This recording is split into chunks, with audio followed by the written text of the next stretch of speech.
السلام علیکم ورحمۃ اللہ وبرکاتہ۔ امید ہے دیکھنے والے تمام احباب صحت و سلامتی کے ساتھ خیر و عافیت سے ہوں گے۔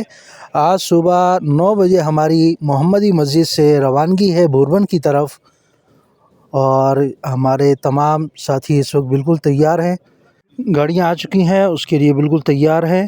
آخر میں عبدالقدوس صاحب اور عبدالرؤف صاحب سے الوداعی ملاقات ہوئی اور دعاؤں کے ساتھ ہمیں رخصت کیا، اور ہمارا سفر شروع ہوا مری بوربن کی طرف۔ یہ جاتے ہوئے کچھ مناظر ہیں جن کو میں نے اپنے موبائل میں سیو کیا اور آپ لوگوں کے لیے حاضر خدمت ہے۔ دعا فرمائیے گا اللہ تعالیٰ خیر و عافیت سے ہمیں اپنی منزل تک پہنچا دے۔ آپس میں گپ شپ کا سلسلہ جاری تھا، کیونکہ بوربن مری کی طرف آنا ہر ایک کے لیے ممکن نہیں ہوتا، تو کبھی کبھار اس طرف کا آنے کا اتفاق ہوتا ہے۔ اگرچہ آج سے 2 سال پہلے میرا یہاں پر آنا ہوا تھا، لیکن وہ صرف ایک دن یا ایک رات کے لیے یہاں اسٹے ہوا تھا اور اس کے بعد پھر روانگی ہو گئی تھی۔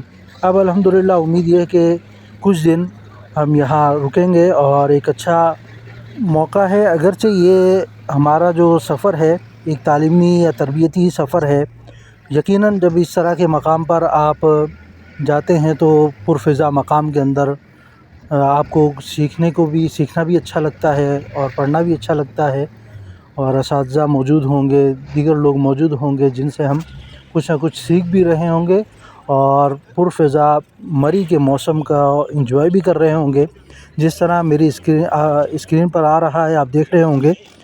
تو یہ کچھ مقامات ہیں، ابھی مری بوربن کی طرف روانگی ہے۔ ان پہاڑوں کو دیکھ کر ایک ہی چیز یاد آتی ہے، قرآن پاک کی وہ آیت ہے، وَإِلَى الْجِبَالِ كَيْفَ نُصِبَتْ، کہ اللہ رب العزت نے ان پہاڑوں کی قسم کھائی ہے، کیونکہ یہ پہاڑ ہماری زمین کے لیے ایک میخ کی مانند ہوتے ہیں۔ جس طرح کسی لکڑی کو کسی کیل کے ذریعے ٹھوک دیا جاتا ہے تو وہ اپنی جگہ منجمد ہو جاتی ہے، اپنی جگہ رک جاتی ہے، تو یہ بڑے بڑے پہاڑ زمین کو اپنی جگہ پر روکے ہوئے ہیں۔ تو بہرحال یہ تو قرآن پاک کی ہر آیت ہی ہمارے لیے ایک ہدایت کا سبب ہے۔ تو یہ سیروا فی الارض کا معنی جب اس طرح کی جگہوں پہ آدمی آتا ہے تو اس وقت سمجھ میں آتا ہے کہ اللہ رب العزت نے قرآن پاک میں یہ کیوں کہا ہے کہ سیروا فی الارض، کہ زمین میں گھومو اور میری نشانیوں کو دیکھو۔ تو جب اس طرح کے مقامات میں آنا ہوتا ہے تو پھر اللہ رب العزت کی نشانیاں اور اللہ رب العزت کی آیات ہمارے سامنے آتی ہیں۔ اگرچہ اسلام آباد کا اور مری کے درمیان بوربن تک کا سفر جو ہے وہ تقریباً کوئی 1.5 گھنٹے پر مشتمل ہوتا ہے، لیکن الحمدللہ اس سفر میں کسی قسم کی تھکاوٹ نہیں ہوئی، کیونکہ یہ سفر اپنے ہر گزرتے وقت کے ساتھ، گزرتے لمحے کے ساتھ ایک نئے نئے نظارے اور نئے نئے مقامات اور نئی نئی پہاڑوں کے مختلف رنگ اور مختلف سبزہ جو ہمیں دکھائی دے رہا تھا۔ اور سب سے بڑھ کر مری کے پاس جب آپ پہنچ جاتے ہیں تو ایک زگ زیگ جو شروع ہو جاتی ہے، وہی آدمی کو ایک اس کے دماغ کو، اس کے احساسات کو الجھا کر رکھ دیتی ہے۔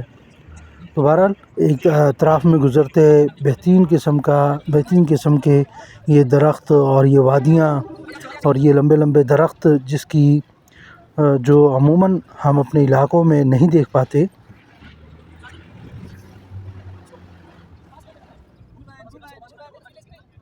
الحمدللہ چند ہی لمحات میں ہم اپنے مقام تک پہنچ گئے، اور بہت ہی خوبصورت جگہ ہے جس جگہ پر ہمارا یہ مقام ہے۔ بہرحال اس کے بارے میں انشاءاللہ اپنے اگلے پارٹ میں آپ کو بتاؤں گا کہ کس جگہ پر اسٹے ہمارا اور اطراف میں کیا منظر ہے۔ بہت ہی دل نشین منظر ہے، انشاءاللہ جب آپ دیکھیں گے تو آپ کا بھی دل کرے گا کہ آپ بھی اس طرف آئیں۔ تو میری دعا ہے اللہ تعالیٰ آپ کو بھی اس طرح کے نظارے اور اس طرح کی مواقع فراہم کرے۔ خیر، ہم اپنی منزل کی طرف پہنچنے والے ہیں، اور انشاءاللہ العزیز پہنچ کر بقیہ چیزیں آپ کے سامنے آئیں گی۔ میرے اس چینل کو سبسکرائب بھی کریں۔ ماشاءاللہ اہل حق علماء کرام اپنی گاڑیوں سے اترتے ہوئے، اور ولاگ اچھا لگے تو کمنٹ بھی کیجیے گا، لائک بھی کیجیے گا۔ والسلام علیکم ورحمۃ اللہ۔